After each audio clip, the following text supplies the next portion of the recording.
Thank you so much for spending time with us on CityNews. We certainly appreciate it. We couldn't do what we do without you, so thank you.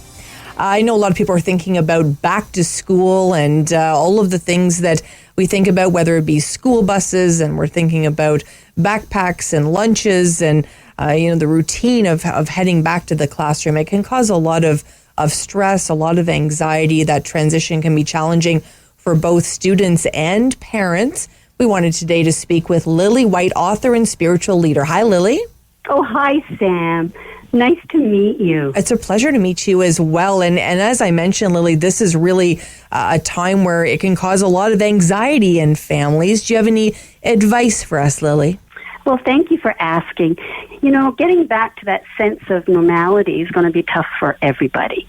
One of the things that I truly believe in, and a lot of the anxiety comes from the fact that we're thinking about what happened yesterday, and we're really anxious about what's going to be tomorrow. One of the things that we're going to start with the children is starting with ourselves. Excuse me. And it's just for today. Everything is just for today. I'm going to take this breath. I'm going to get out of bed. I am going to go get my children ready. I am going this moment to pack the healthiest lunch. We all know that white sugar is the Black Death. So why are we feeding our kids sugar and making them more anxious? It takes a little bit of work, but just for today, you can get those cucumbers peeled. You can get those carrots peeled. I have a 9 and a 11-year-old grandchildren, and they don't even know what really sugar looks like. Their mom never fed them orange juice. So it does start with us. Make it fun. This virus is still going to be here for a little while. These kids, the anxiety of getting on the bus, make their own mask. We're not going to be able to fight this, but we can help them make it fun. Make up their own tunes of how they're going to keep that COVID away just for today. It's such an important point because I know certainly, when we think about, the week ahead, sometimes we're like, okay, we're doing this on Tuesday and this on Wednesday. And it is sometimes hard to just stay in the day and stay in the moment, Lilly, with such busy lives now. Exactly. And, we do need to set goals. There's no doubt about that. But we don't need to be addicted to the outcome. How many of us get stressed out because especially now, the parents with younger children, they're in piano, they're in this and they're in that. Take all that away and just for this day, get them to school. When they come home from school, get them to the gym or wherever they need to be. We can set the goals, but we don't know how they're going to unfold because everything is shifting and changing. We all live in light and shadow, and we can have the choice by being with one another, talking about the anxiety, especially with our wee ones. It's okay to have a bad day. It's okay not to feel wanted by your friend, but it's just for that moment. Mm-hmm. And it's really difficult, I think, sometimes for parents to live like that because of all the pressures. How do we create some boundaries, Lilly, as well, to protect our family from some of this? Well, we have to study ourselves, Sam. We're not, there's all kinds of things out there. What makes us tick? What feeds our soul? So we have to go into ourselves and look at where we are anxious, why we are creating chaos. What are we doing? Are we eating healthy? Are we getting enough sleep?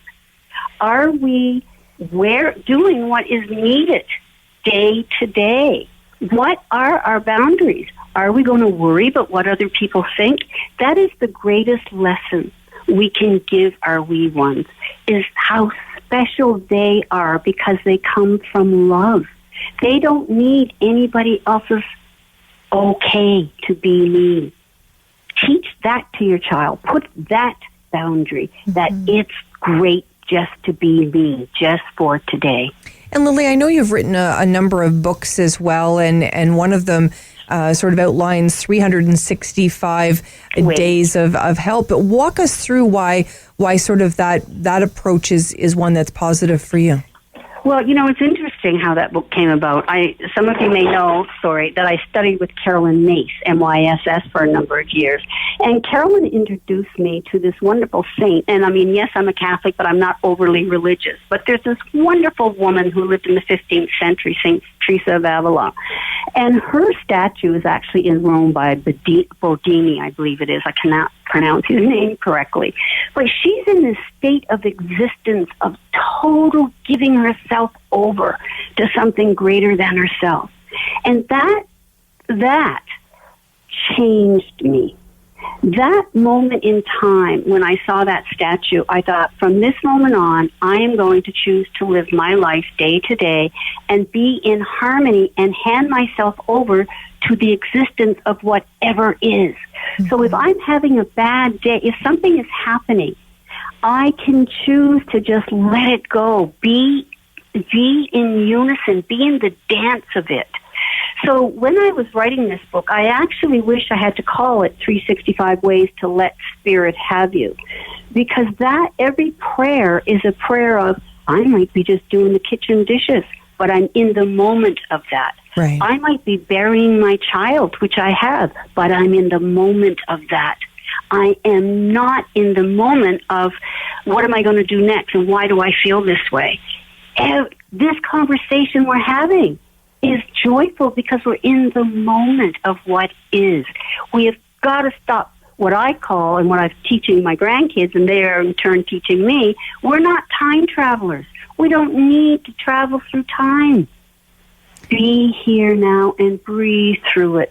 Just breathe through it. Well, Lilly, I really enjoyed my time with you today. Thank you so much for spending time with us on City News.